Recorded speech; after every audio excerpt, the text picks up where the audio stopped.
फुल एसीमध्ये पण घाम फुटला होता बिचाऱ्या देवाय ठाकूरला. ठाकूर तो गयो. हिच्या परत अंगात आलं की काय. देवाय घाबरून विचार करतच होता की विरजादेवीने उवाच केलं. विरजादेवी मुसमुसत, अहो तुम्ही घाबरू नका, ते फ्रूट्स कट करत होती तुमच्यासाठी, खाणार का? अर्ध रडत अर्ध मुसमुसत विरजाने कसंबसं देवायला विचारलं. ती त्याचं मन परत जिंकायचा प्रयत्न करत होती.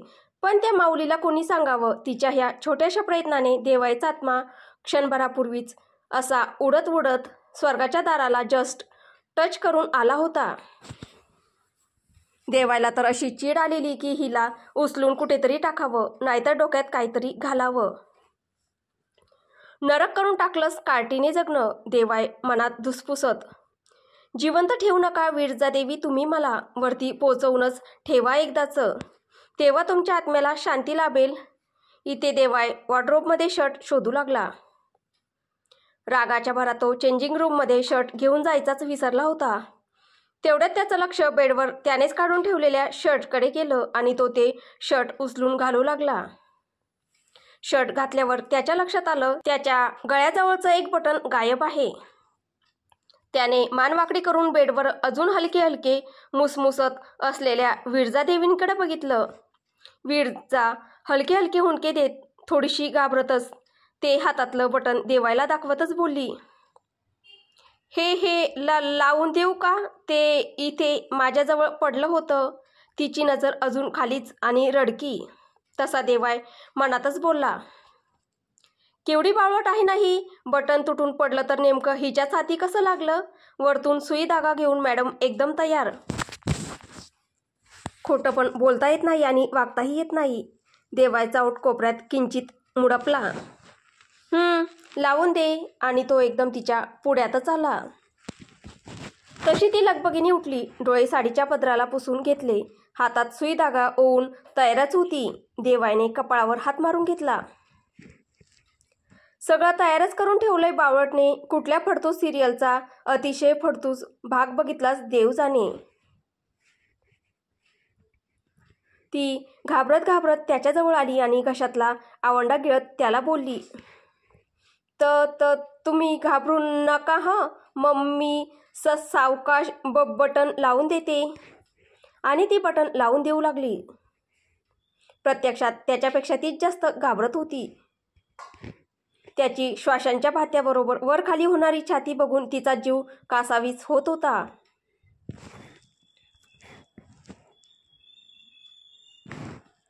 वरतून त्याचं तिच्या इतक्या जवळचं अस्तित्व घसा आटत चालला होता. प्राण पखेरू तर कधीच वर तरंगत तरंगत उडत चालले होते. यांची छाती ही अशी एवढी भारदार का आहे? उफ, मला कुठून हा फडतूस प्लॅन सुचला. एकतर कट कारस्थान तुला काही जमत नाही विरजा जोशी, आणि तू कशाला हा अकलेचा तीर मारायला गेली? डोकं तर तसं रिकामच असतं तुझं. उगाच डबडं बोलत नाही तुझ्या डोक्याला. विरजा स्वतःच्याच मूर्खपणाला शिव्या देत बसली होती आणि देवायला तिच्या चेहऱ्यावरचे भाव बघून हसू रोखलं जात नव्हतं. तो मनातल्या मनात हसत होता. आली मोठी 30 मार्खा प्लॅनिंग करायला. साधं शेंबड्या पोराला फसवता येत नाही आणि चालल्या आहेत सगळ्यांचा बाप देवाय कार्तिक ठाकूरला शेंडी लावायला. लावा बघा जमते का ते. विरजाचे हात अजूनही थरथरत होते. साधा तिने पहिला धागा मारला नव्हता. देवायने आपल्या ओठांतलं हसू दाबलं आणि तिचे ते थरथरणारे हात गच्च पकडले. तशी ती घाबरली, दचकली.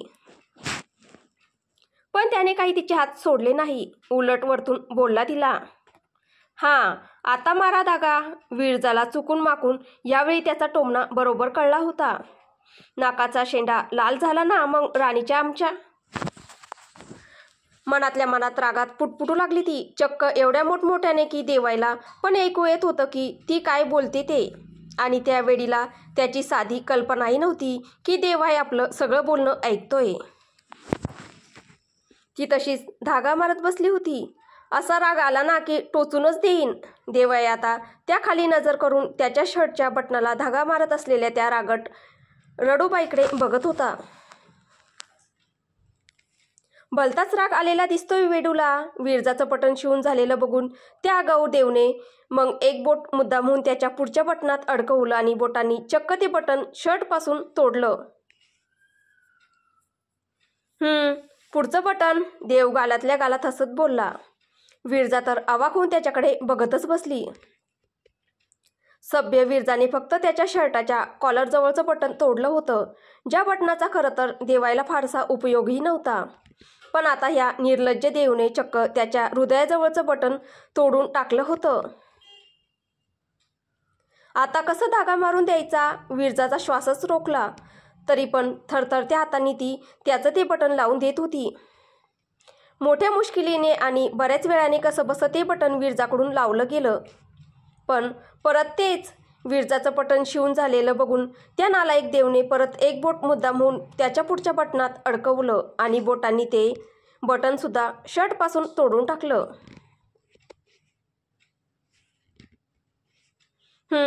पुढचं बटन, देव खट्याळपणे हसत बोलला. विरजा आता रडकुंडीस आली होती आणि देव मात्र तिची खूप मजा घेत होता. तो एक एक करून पुढची बटन तोडत जात होता आणि विरजा शिवत चालली होती. शर्टची सगळी बटन शिवून झाल्यावर त्याचं बोट पॅन्टच्या बटनाकडे गेलं तसं विरजा किंचाळलीस. मी ह्या पुढचं बटन शिवणार नाही. तसा देवाय तिच्यापेक्षा जास्त जोरात किंचाळला.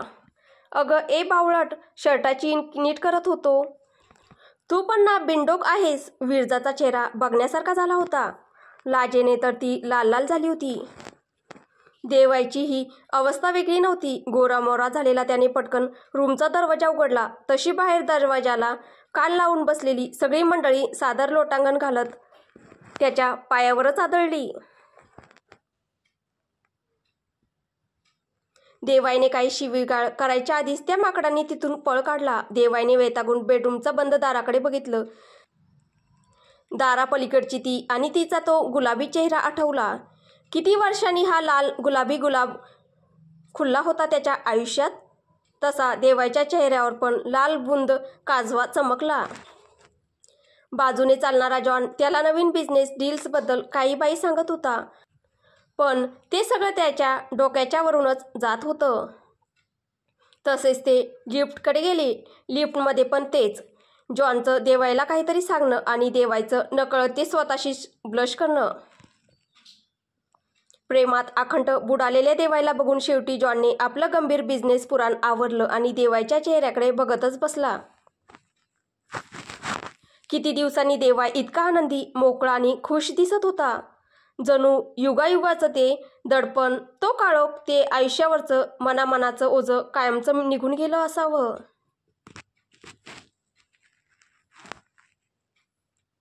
आज तो तितकाच खुश भासत होता जेव्हा तो विरजाला पहिल्यांदा भेटला होता, त्या भर पावसात.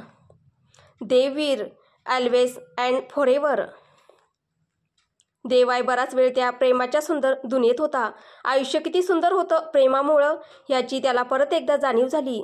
आज सारख्या त्या जुन्या गोड आठवणी परत एकदा मनाच्या पटलावर मोहकपणे रुंजावत होत्या.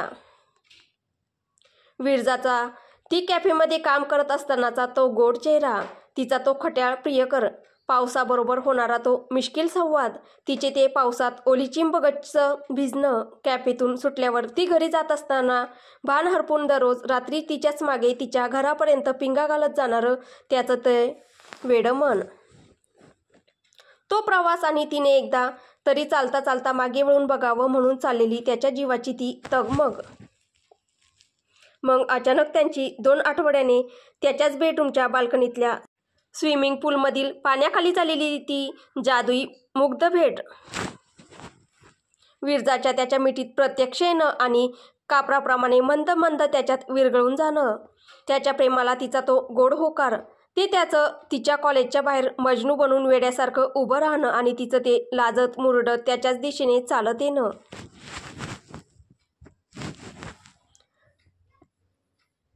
त्याच्यानंतर गाडीतून रात्रभर एकमेकांच्या सहवासात नुसतं भटकणं.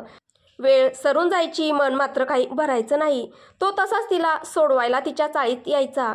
वेडा मजनू तो, तिच्या प्रेमात स्वतःला अखंड बुडालेला. तिचं दार बंद झाल्यानंतरही तिच्या दाराला टेकून रात्रभर तिथेच बसायचा. त्याची जान होती आतमध्ये, त्याची लैला, त्याची हीर. मग तिच्यापासून त्याचं जग वेगळं कसं असू शकतं? तो तसाच आपल्या प्रियेच्या सहवासात रात्रभर तिच्या दाराशी बसून राहायचा. दाराच्या आत ती त्याची स्वप्न बघत आणि दाराच्या बाहेर जागेपणी तिच्या स्वप्नात संपूर्ण रात्र जागवणारा. त्याची टीम पूर्ण रात्रभर चाळीच्या बाहेर त्याची वाट बघायची. कधीतरी सकाळी सकाळी चाळ जागी होण्याच्या आधी तो तिच्या दरवाजाला किस करून एकदा आपल्या काळजाशी लावून love you John always and forever म्हणून निघून जायचा. पण त्याचा गंध, त्याचा श्वास, त्याचं विरजाच्या प्रती असलेलं अगाध प्रेम तिथे सुवास म्हणून दरवळत राहायचं. किती सुंदर क्षण होते त्यांच्या आयुष्यात. डोळ्यातून एक मोती घरंगळत देवाच्या कालांवरून खाली पडला आणि हृदयाशी जाऊन विरघळला. देवाय मनात, मला हे सगळं पहिल्यासारखं करायचंय, पहिल्यासारखंच सुंदर, विरजाच्या प्रेमाने भरलेलं, हवंहवंसं वाटणारं आयुष्य, ज्याच्यात तू असशील विरजा, मी असेल, आपलं प्रेम असेल, तुझ्या घरातले माझ्या घरातले, आपण सगळे सुखाने राहू. मला हे सगळं परत पहिल्यासारखं करायचं आहे. असंच्या असं हवंय अगदी. न कुठली दुश्मनी, न कुठली शत्रुता, ना कुठला सूड, ना कुठला रक्तपात, न त्यानंतर येणारं ते भलं मोठं दुःख. मला आता फक्त सुख हवंय माझ्या आयुष्यात, फक्त सुख. माझा छोटासा सुखी संसार मी डिझर्व करतो. खुश राहणं. एवढा वाईट नाही आहे मी की माझ्या आयुष्यात काही मूठभर सुखाचे क्षणही येऊ नये. मला हे घर परत एकत्र हवंय, आनंदी हवंय. ज्या चुका मी आधी केल्या त्या आता परत करायच्या नाहीत. परत सगळं नीट व्यवस्थित करायचंय. माझा खुशाल आनंदी परिवार, खळखळून हसणारा परिवार मला परत हवाय. सगळं परत हवंय अगदी पहिल्यासारखं किंवा त्याच्यापेक्षाही चांगलं. देवाय आणि जॉन असलेली लिफ्ट सारखी खाली वर जात होती, तळमजल्यापासून टॉप फ्लोअरला आणि टॉप फ्लोअरपासून तळमजल्यावर. पण जॉनने देवायला त्याच्या सुखाच्या क्षणातून जागं केलं नाही. एकतर खूप दिवसांनी, खूप संकटानंतर हे सुख मोठ्या मुश्किलीने आलं होतं त्याच्या आयुष्यात. देवायला मध्ये चढून देवाच्या उंजळीत चुकून माकून आलेले सुखाचे एक दोन दुर्मिळ क्षण हिरावून घ्यायची नव्हती त्याला.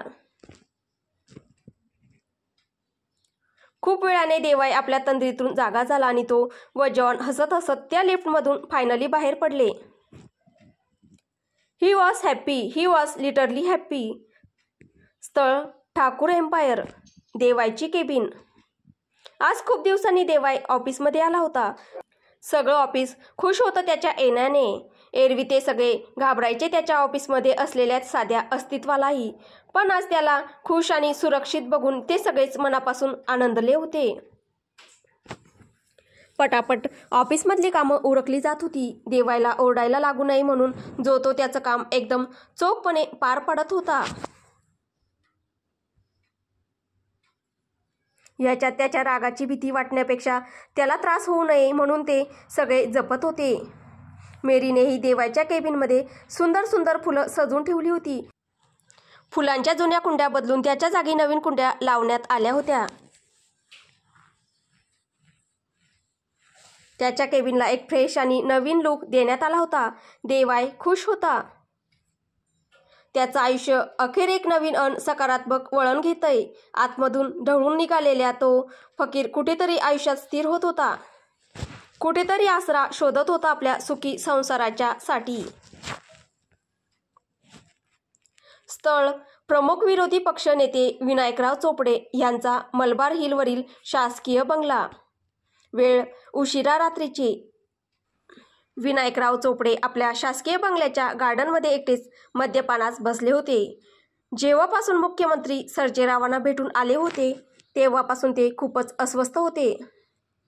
सर्जेरावांना त्यांनी त्या देवायच्या विरुद्ध नाही नाही ते सांगून खूप भडकावून बघितलं. त्या ठाकूर विरुद्ध बंड पुकारण्यासाठी तयार करण्याचा प्रयत्नही केला. त्याचं रक्त उसळावं म्हणून सर्जेरावांचा मुद्दामहून अपमानही केला. पण तो निगरगट्ट गेंड्याच्या कातडीचा सर्जा काही बदला नाही. हरामखोर लेकाचा रागात पेगवर पेग चढवत होते. पण सालं आज ह्या महागड्या स्कॉचची नशाही काही चढत नव्हती. त्यांनी बंगल्याच्या गेटकडे बघितलं होतं. दाराशी पोलीस हवालदार होते. लाल दिव्याची गाडी होती. पण ती मुख्यमंत्री निवासातील मज्जा नव्हती. तो थाट नव्हता. ती पॉवर नव्हती.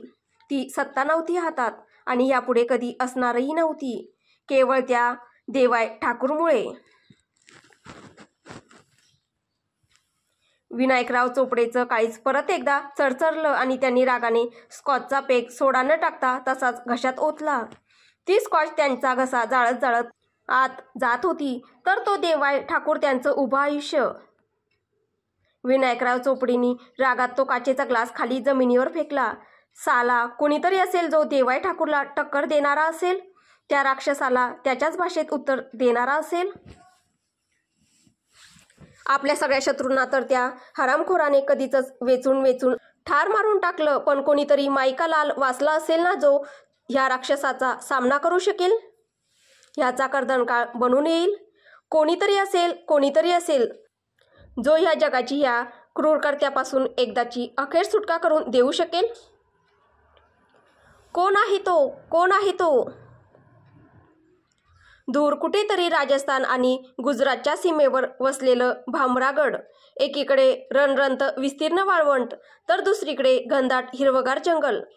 त्याच्या मधोमध वसलेलं हे भामरागड दुर्मिळ, सुंदर, मोठमोठ्या आलिशान हवेल्यांनी आणि वाड्यांनी बहरलेलं.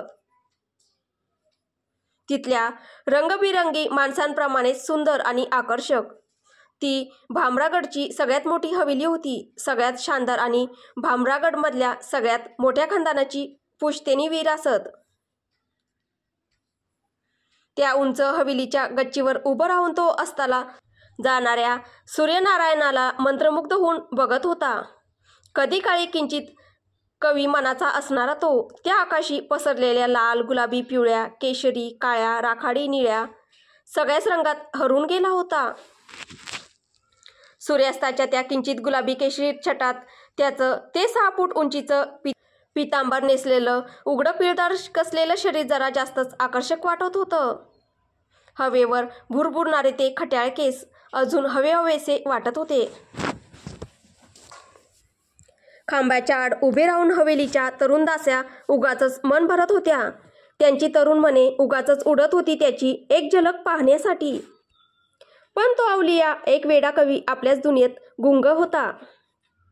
आकाशातल्या मनमोहक रंगाच्या उधळणीत आपल्या आयुष्यातील चुकलेल्या कवितेच्या ओळी शोधत होता. मध्येच एका दासीचं हातातील कंगन वाजलं आणि त्याची धीर गंभीर समाधी भंग पावली. त्या दासीला तिच्या बाकीच्या सख्या नजरेनेच खूप ओरडल्या, खूप चिडल्या, खूप खट्टू झाल्या की आता त्याला बघता येणार नाही अजून मन भरून. पण त्याला त्याच्या समाधीतून जागं होताना बघून तिथे अजून न थांबता लाजून हसत खिदळत तिथून पटापट पळून गेल्या. त्यांच्या पायातल्या पैजणातील बावरलेल्या घुंगरांचा नाद साऱ्या हवेलीत घुमत होता. जणू काय परत त्याला साथ घालत होत्या. तो किंचित मंद हसला. हे आता नेहमीचं होतं. त्या दास्यांचं त्याला बघून लाजणं, लांबून उभं राहून डोक्यावरून घेतलेल्या लांबलचक घुंगटच्या आडून चोरून बघणं आणि उरातल्या उरात झुरणं. त्यांचंच काय, पण भामरागडमधल्या समस्त तरुण कोवळ्या मनांची तीच अवस्था होती. बड्या हवेलीची छोटी बिनणी बनायचं स्वप्न बघत होत्या त्या. पण त्याच्या मनात मात्र एक वेगळंच नाव घोळत होतं आजकाल. विरजा गणेशराव जोशी, देवाय कार्तिक ठाकूरची प्राणप्रिय पत्नी. मात्र देवाईचं नाव डोक्यात येताच रागाने त्याच्या मुठी आतमध्ये वळू लागल्या. डोळ्यात रक्त साकळू लागलं. त्याच्या बाहूच्या नसा तटतट फुगायला लागल्या. तो आता रागाने स्वतःच्याच हाताच्या मुठी तोडतो की काय अशी भीती वाटू लागली.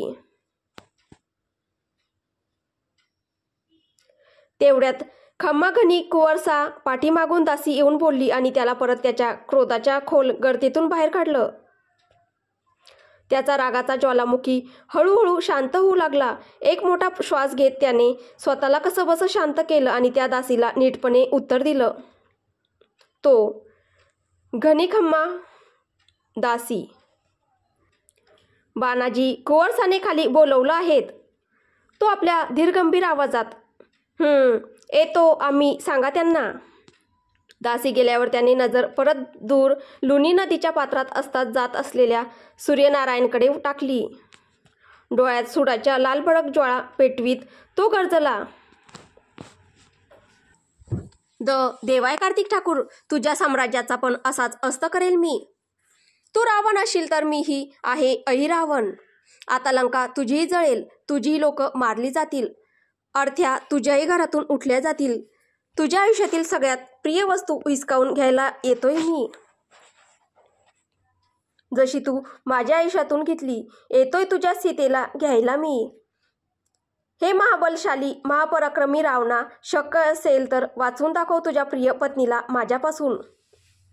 कारण काही दिवसात तुझी प्रिय पत्नी फक्त माझी असेल, फक्त माझी. एक युद्ध रावणाचं ह्या रावणाशी. स्थळ ठाकूर एम्पायर. देवायची केबिन. वेळ उशिरा संध्याकाळची. ह्या सगळ्यांपासून खूप दूर हजारो मैलांवर असलेल्या देवाय ठाकूरला तर आपल्या आयुष्यातील येऊ घातलेल्या संकटांपासून खबरही नव्हती. तो तर आपल्या केबिनमध्ये दिवसाभराच्या सगळ्या मीटिंग्स संपवून जरा निवांत बसला होता. त्या फ्लोअर टू सीलिंग काचेतून बाहेर अथांग पसरलेल्या झगमगत्या गगनचुंबी इमारतींच्या सागराला बघत होता. हे शहर इतकं सुंदर ह्यापूर्वी कधीच वाटलं नव्हतं त्याला. कदाचित मीच ह्या शहराकडे त्या दृष्टीने बघितलं नसावं. तो मनात हळूच फुटला. आणि मी ह्या शहराला बर्बाद करायला निघालो होतो. खिन्न मनाने तो स्वतःशीच हसला आणि मनात किंचित चिडला. Why I am so bad, why want to destroy each everything I see, I touch. पण आता असं नाही. खूप बदलतोय मी आतमधून. तिचं प्रेम बदलवतंय मला आणि तिच्यासाठी सगळं नीट व सुखद करायचंय. एकदाच शेवटचं. Full and final closure to this hate and revenge story. माझा सुडाचा प्रवास इथेच समाप्त. त्याच्या वेड्यापणाने त्याला ग्वाही दिली, पण कोणीतरी त्याच्या भोळेपणावर खदखदून हसलं. भोळा ग भोळा, हा हा हा. तो इथे आपल्या विचारात आखंड बुडालेला असतानाच केबिनवर नॉक झालं. तसा तो मागे वळला तर दरवाजावर जॉन आणि राणा होते. देवायने इशारा करताच ते आतमध्ये आले आणि देवायच्या डेस्क समोरच्या चेअरवर बसले. देवायच्या मनात अजूनही विरजाचं ते बोलणं घुमत होतं. मी नाही मारलं किंजलला, नाही केला कुठलाच प्लॅन. मला नाही माहीत त्या दिवशी त्या क्लबमध्ये का घडलं ते सर्व. कोणी प्लॅन केला? मी चुकली, खूप चुकले किंजलच्या बाबतीत. अतिशय निर्गुण चुका झाल्या माझ्या हातून. पण मी खरंच वाईट नाही देव. त्याने डोळे मिटून एक मोठा निश्वास घेतला आणि बोलायला सुरुवात केली. देवाय, मी फास्ट परत एकदा खोदून काढायला सांगितला होता तुम्हाला. कुठपर्यंत आलाय ते? एवढे दिवस गेले, कसलंही अपडेट्स मिळाले नाहीत मला. जॉन, बॉस, आम्ही परत एकदा सगळं खंगाळून बघितलं. एक ना एक गोष्ट. अगदी सिटी जेलमध्ये सुद्धा गेलो होतो. जेवढं आजपर्यंत कळलं त्याच्या पुढे कुठलीही एक्स्ट्रा माहिती मिळत नाही आहे. प्रत्येक वेळी डेड एंड लाच येऊन अडकतोय. एकच धागा उरलाय, तो म्हणजे जेलमध्ये मॅमना त्रास देण्यासाठी फायनान्स करणाऱ्या व्यक्ती. त्यातले दोघे तर गेले, पण हा जो कोण पण तिसरा होता किंवा आहे, त्याने इतक्यात बेमालूलपणे सगळं पार पाडलंय की त्याचा काही स्ट्रेस लागत नाही. ज्या अकाउंटवरून पैसे देण्यात आले ते अकाउंट कुठेच एक्झिट नाही आहे. ना बँकेत ना कुठे. निदान भारतातील बँकेत तरी नाही. परदेशी बँकाही चेक केल्या, पण नाही कुठल्याच धागा हाताला लागत नाही आहे. देवाय हताश होत. दुसरी काही लीड आहे का? जॉनने नकारार्थी मान हलवली. त्या रात्री घडलेल्या त्या दुर्दैवी घटनेची कोणालाच माहिती नाही, शिवाय करण, विरजा आणि जॉन. मध्येच गप्प झाला. देवाय मनात, करण मेला, विरजाला जास्त माहिती नाही आणि ती. देवायने घशाशी आलेला आवंडा गिळला. एक निश्वास टाकत तो परत बोलला. विरजा आणि किंजल ह्या दोघींवर झालेल्या गुन्ह्यासाठी मला त्या व्यक्तींपर्यंत कसंही करून लवकरात लवकर पोहोचायचंय. यावेळी योग्य व्यक्तीलाच पकडलं पाहिजे. खरं काय ते आता समोर आलंच पाहिजे. जॉन, पण कसं? सगळे रिसोर्सेस, सगळ्या लीड्स वापरून झाल्या. आता काहीच चेक करायचं उरलं नाही आहे. देवाय, आहे ठाकूर. आपल्या कॉफीच्या मग खाली लपून बसलेला तो छोटासा टिश्यू पेपर त्याने अलगद बाहेर काढला.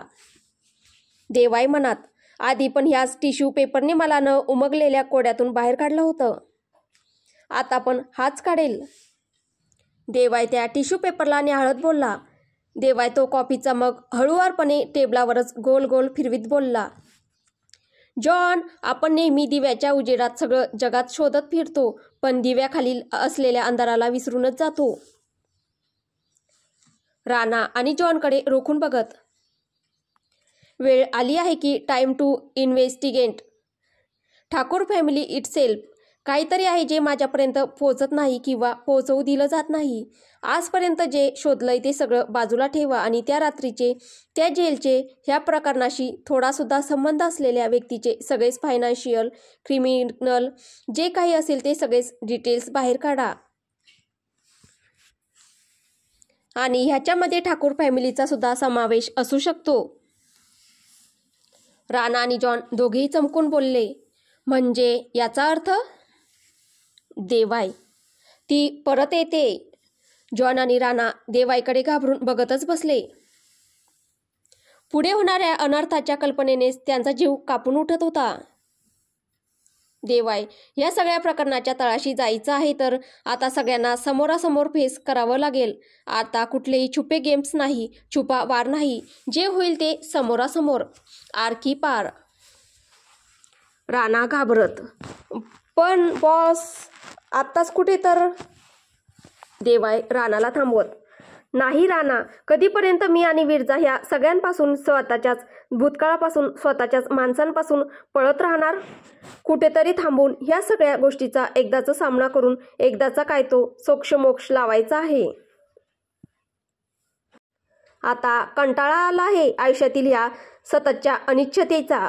मग आता भले समोर कोणीही असो, हा द देवाय कार्तिक ठाकूर ह्यावेळी आपल्या विरजाची साथ कधीच सोडणार नाही.